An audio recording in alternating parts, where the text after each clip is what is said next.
ഇടുക്കി അയ്യപ്പൻ കോവിൽ ആലടിയിൽ വയോധികയുടെ മൃതദേഹം വീടിനുള്ളിൽ കത്തിക്കരിഞ്ഞ നിലയിൽ കണ്ടെത്തിയിരിക്കുകയാണ്. ആലടി 6 ഏക്കർ മൈലക്കൽ മേരിക്കുട്ടി ജോസഫാണ് മരിച്ചത്. അടുക്കളയിൽ തീ കത്തിക്കുന്നതിനിടയിൽ ശരീരത്തേക്ക് തീ പിടിച്ചതാകാമെന്നതാണ് പ്രാഥമിക നിഗമനം. ഇന്നലെ രാത്രി മകൻ ജോലി കഴിഞ്ഞെത്തി നോക്കിയപ്പോഴാണ് പുറത്തറിയുന്നത്. ഉപ്പുതറ പോലീസ് അന്വേഷണം ആരംഭിച്ചു. രാഹുൽ സുരേഷാണ് ചെയ്യുന്നത്. രാഹുൽ, അപകടം പറ്റിയതാണ് എന്ന് വേണമോ മനസ്സിലാക്കാൻ? പോസ്റ്റ്മോർട്ടം കഴിഞ്ഞോ? എന്താണ് വിശദാംശം? പ്രാഥമിക നിഗമനം അങ്ങനെയാണ് വിനീത. അടുപ്പിൽ നിന്നും തീ കത്തിക്കുന്നതിനിടെ തീ പടർന്നാകാം ഈ മരണം എന്നാണ് പ്രാഥമികമായിട്ടുള്ള നിഗമനം. ഉപ്പുതറ പോലീസാണ് ഈ സംഭവത്തിൽ അന്വേഷണം നടത്തുന്നത്. ഈ സംഭവ സ്ഥലത്ത് രാവിലെ തന്നെ ഫോറൻസിക് സംഘം എത്തി വിശദമായി തന്നെ പരിശോധന ആരംഭിച്ചിട്ടുണ്ട്. ഇടുക്കി മെഡിക്കൽ കോളേജിൽ പോസ്റ്റ്മോർട്ടം നടപടികൾ പുരോഗമിക്കുകയാണ്. പോസ്റ്റ്മോർട്ടം റിപ്പോർട്ട് പുറത്തു വന്നാൽ മാത്രമാണ് ഈ മേരിക്കുട്ടി എങ്ങനെയാണ് മരിച്ചതിൽ എന്നത് ഒരു വ്യക്തത വരികയുള്ളൂ.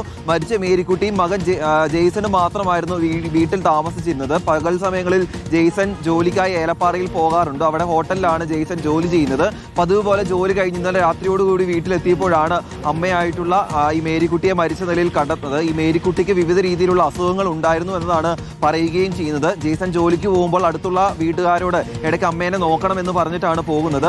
ഉച്ച സമയം വരെ തൊട്ടടുത്തുള്ള വീട്ടിൽ ഈ മേരിക്കുട്ടി പോയിരുന്നു. അതിനുശേഷമാണ് വീട്ടിലേക്ക് മടങ്ങിയെത്തിയത്. അപ്പോൾ ഉച്ചയ്ക്ക് ശേഷമോ അല്ലെങ്കിൽ രാത്രി സമയത്തോ ആകാം ഈ തീപിടിച്ച് മരണം ഉണ്ടായതെന്ന ഒരു നിഗമനത്തിലാണ് പോലീസ് ഉള്ളത്. എന്തായാലും ഈ ഫോറൻസിക് സംഘത്തിന്റെ പരിശോധനാ റിപ്പോർട്ടും പോസ്റ്റ്മോർട്ടം റിപ്പോർട്ടും പുറത്തു വരുന്നതോടുകൂടി മേരിക്കുട്ടിയുടെ മരണം എങ്ങനെയാണ് സംഭവിച്ചത് എന്നതിൽ ഒരു വ്യക്തത വരും. നിലവിൽ അസ്വാഭാവികത ഇല്ല എന്നാണ് പോലീസിന്റെ പ്രാഥമിക വിലയിരുത്തൽ. വിനീത, ശരി, ഏതായാലും പരിശോധിച്ച് നിഗമനത്തിലെത്തട്ടെ. രാഹുൽ സുരേഷ് വിശദാംശങ്ങൾ.